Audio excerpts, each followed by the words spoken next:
Tomorrow I'll tell him I accept his offer to take charge of the Eliza program. It's been quite a journey, but it's not over yet. Now it's time to finish what I started.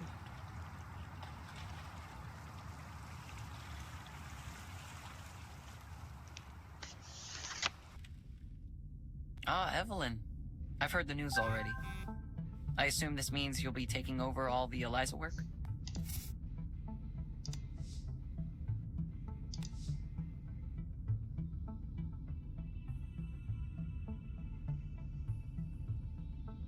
Oh, I get a personal assistant.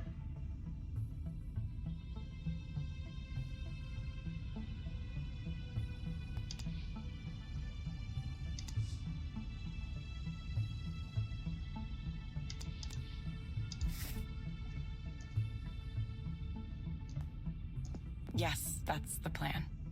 It's time for me to return to my project and see it through.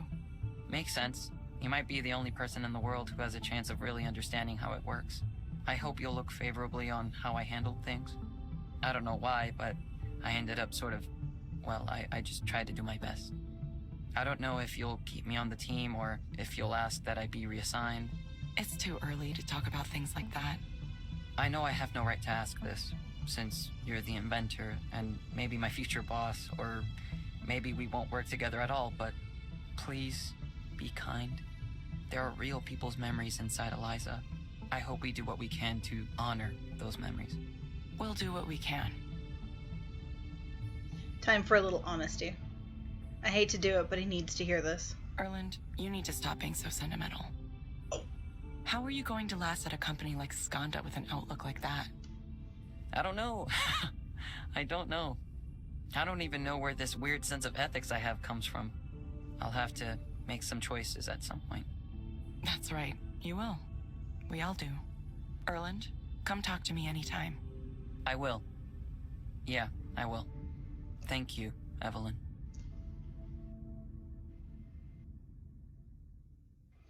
My first real meeting in over 3 years. I was worried I couldn't do it, but it quickly started to come back to me. Sarah helped me assemble the senior Eliza team in the conference room. Now their faces are turned towards me attentively, making a good show of respecting their new leader. All right then. Over the coming days, I'll be meeting with each one of you to learn more about your areas of responsibility. Then we'll take a look at our current tasks and priorities, and reevaluate how they align with Eliza's new top-level design goals.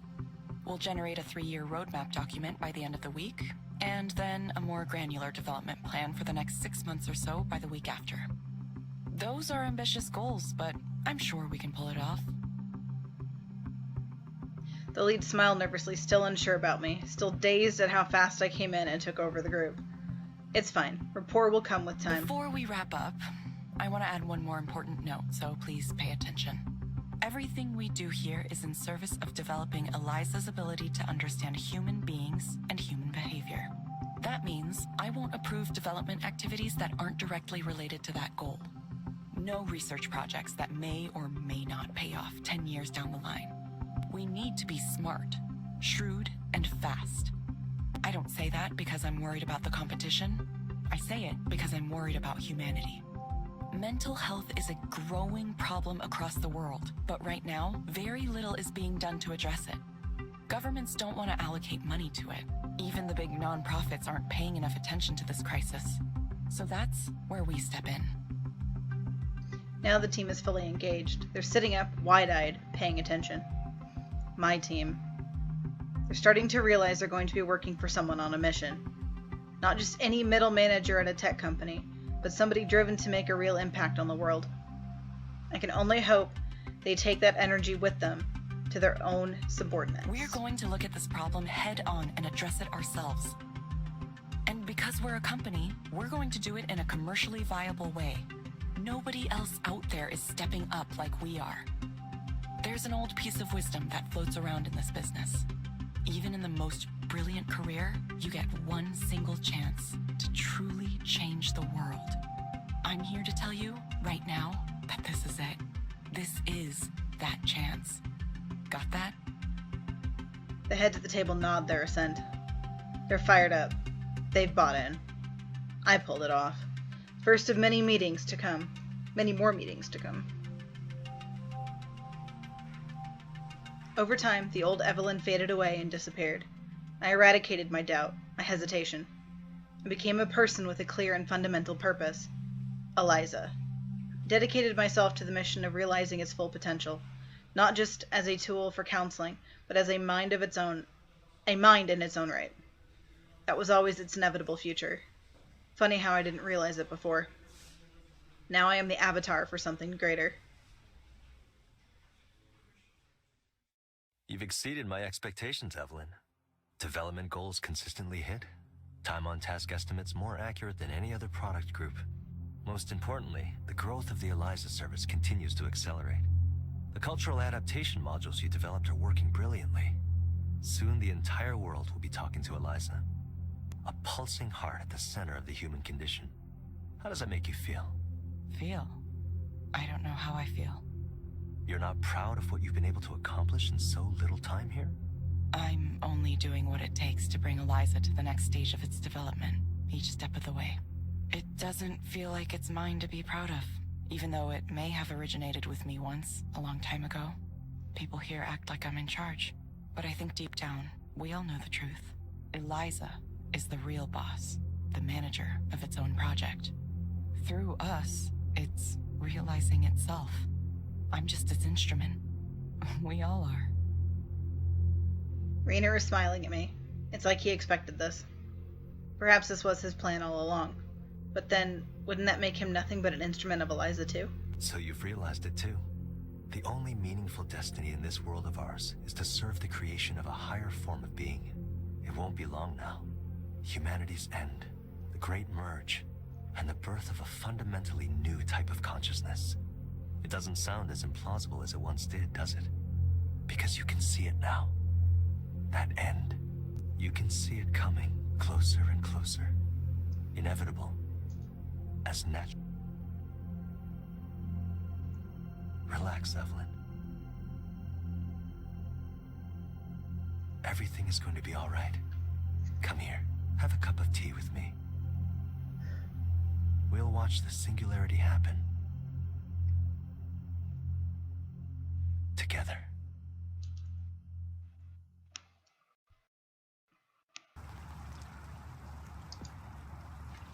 Join Soren at his startup and attempt to end human suffering. I'll make it my mission to end human suffering once and for all. It may or may not work out, but at least I'll have tried. Tried to save the world.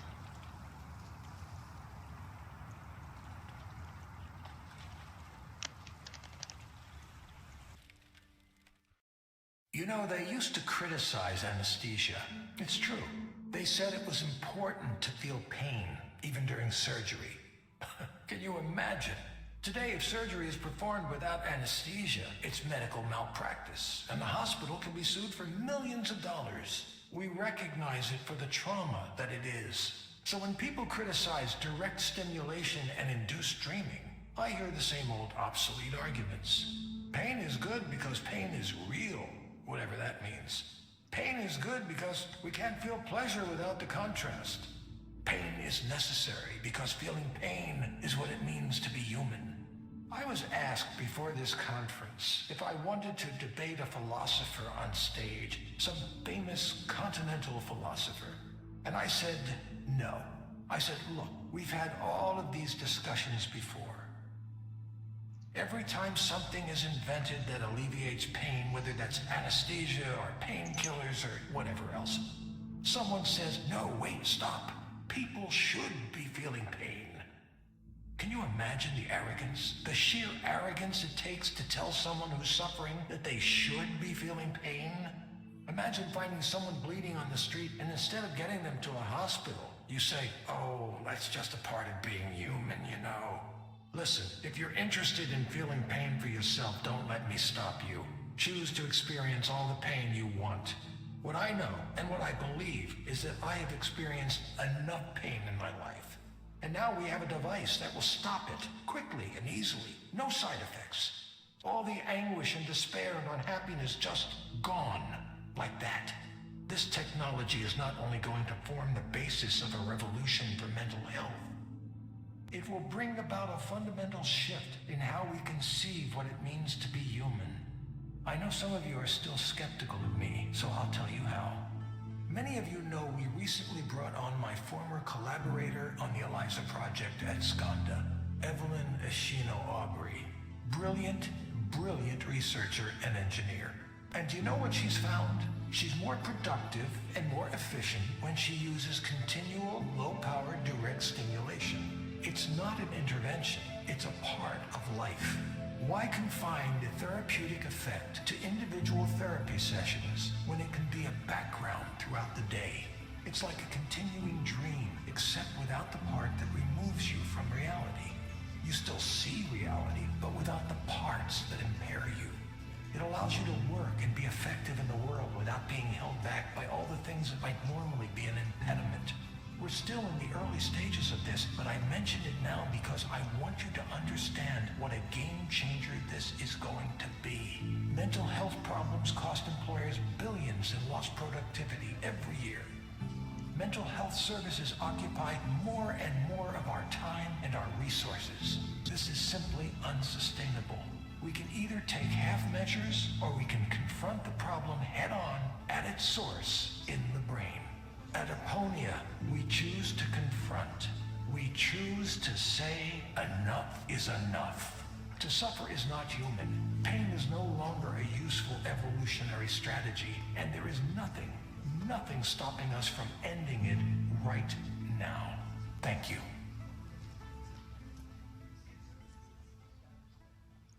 A gentle breeze plays across my face.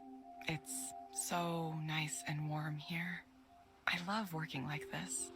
Knowing I can come back here anytime makes everything else possible. Somewhere outside of here, there are doubts and suspicions. I'm aware of them, but they don't bother me. There are those who hate the idea of ending pain. It's difficult to believe someone could hold such a position, but people do. It's escapism. They say it's living a lie. But what is the truth?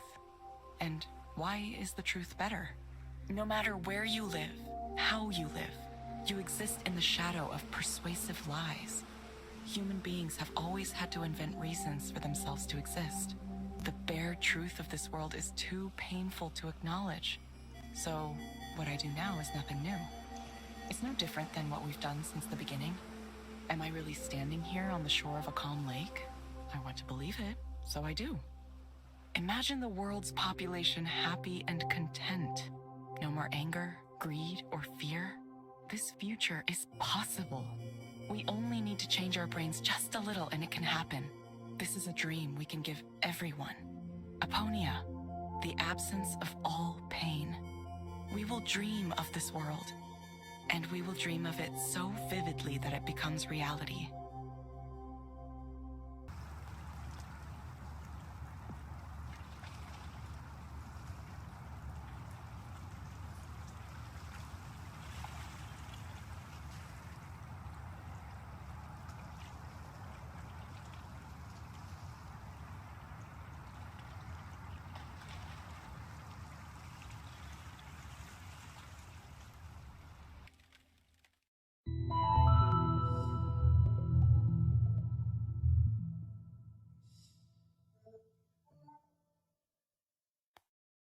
Hello, Darren. Hi. It's nice to see you again. Thanks. You guys sent a lot of reminders. I was ignoring them for a long time, but I decided to come back. Weirdly enough. It's been a while since we last spoke. How have you been since our last session? I mean, ups and downs, right? Everybody has ups and downs. Sometimes I feel like I'll be fine, and I'm just ridiculous for getting caught up in something like this, and then sometimes I am caught up in it.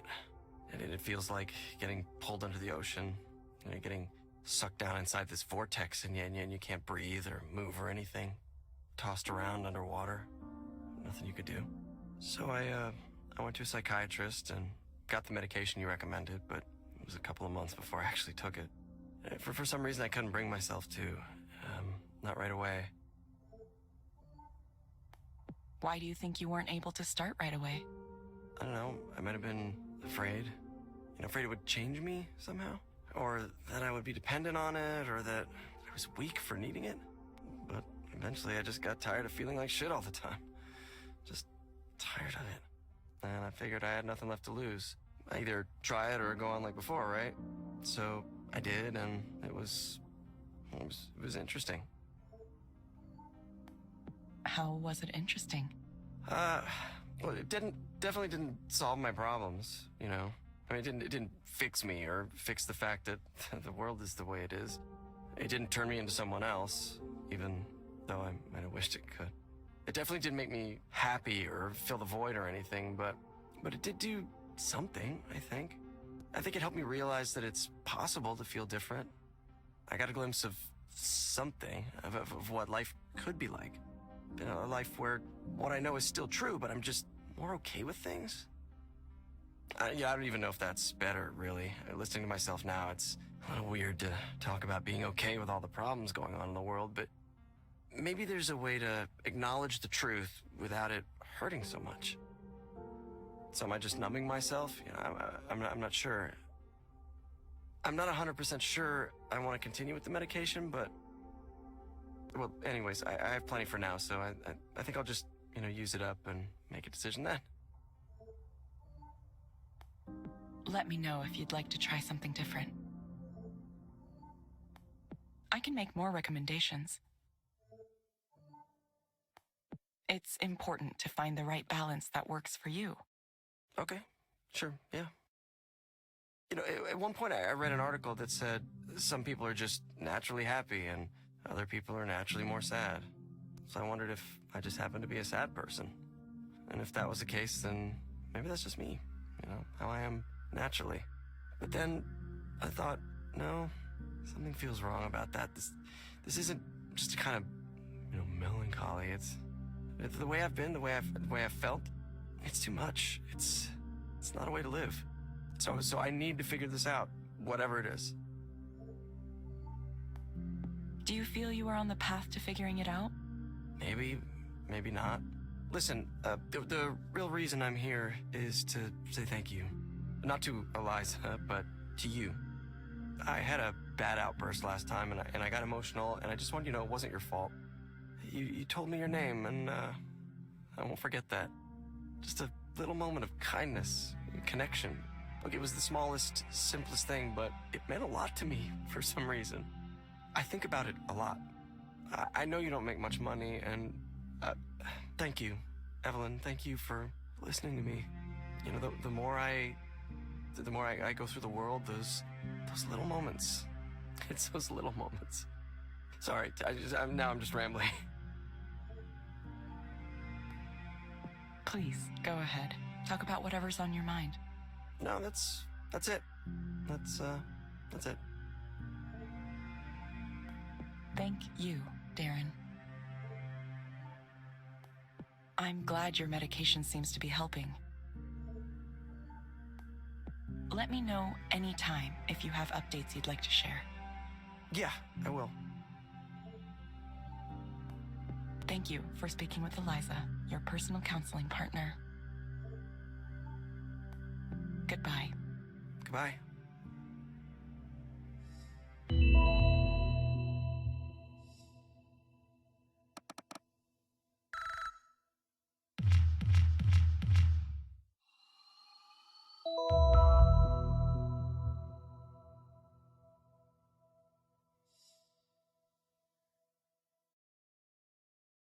Evelyn, that guy. Wasn't he the client from a while back?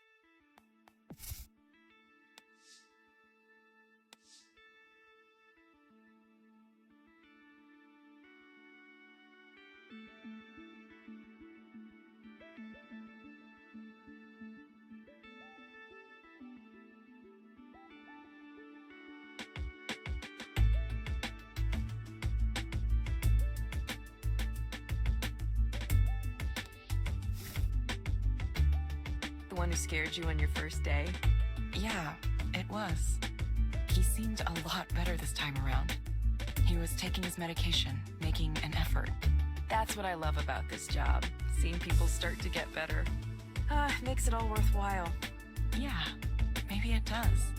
So, have you found a school yet? I've found at least one that seems promising. I need to get my materials together to apply. That's awesome. I'm so happy for you, Evelyn. I'll miss you when you're gone, but I think you're making the right choice for yourself. It's funny how you came to counseling through trying to automate it at first.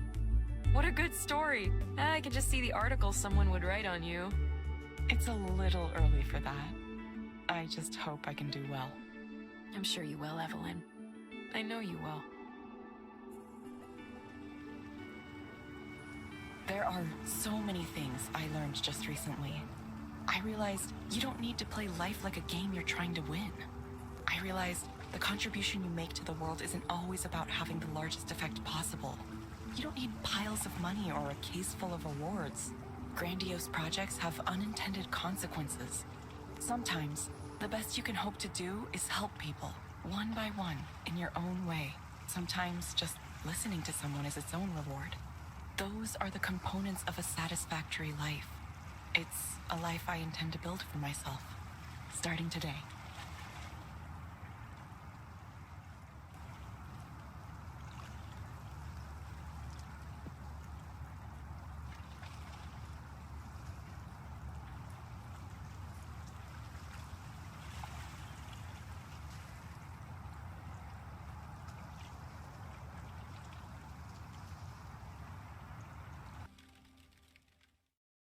Okay, we're going to start with the basic waveforms.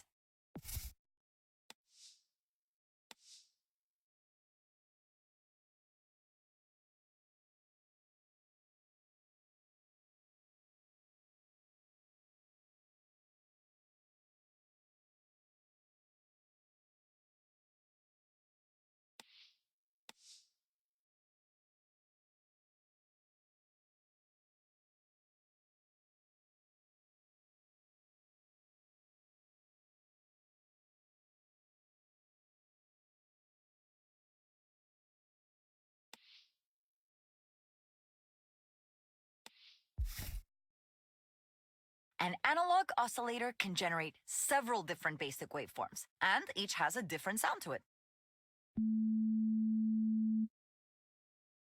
That's a sine wave. That's a square wave. That's a sawtooth wave. And that is a triangle wave. Kind of similar to sine, isn't it? That's it. Those are the basic types. And, you make everything out of those? Well, it gets more complicated quickly, but let's start with that. Okay, now that you have an output wave, you want to change the pitch. That's easy, right? It's the frequency of the wave.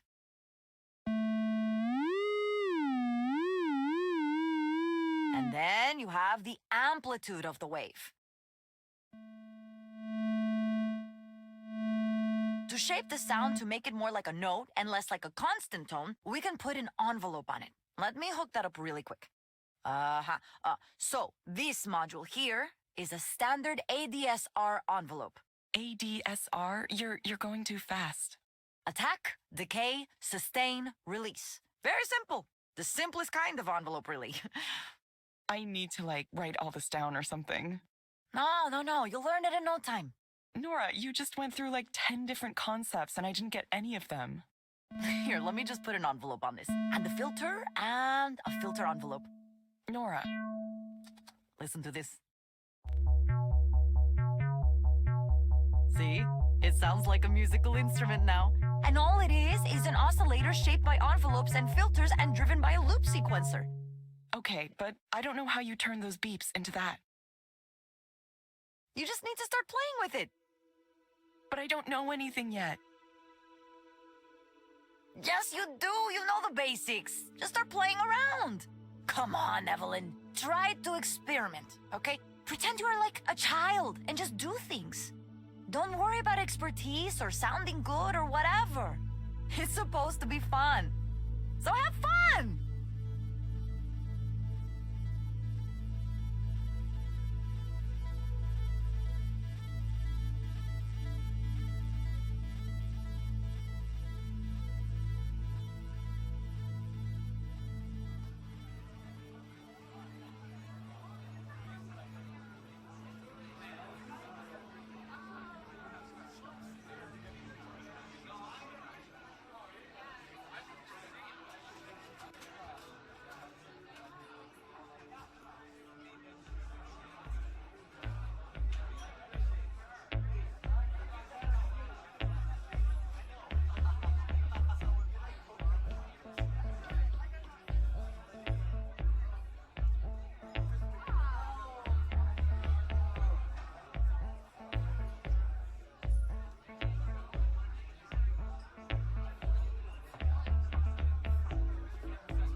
Isn't this a beautiful track, everyone?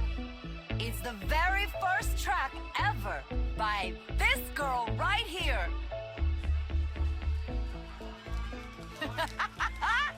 Everyone, let her know we want to hear more of her music, okay? Woo! You hear that? Yeah, what do you say, Evelyn?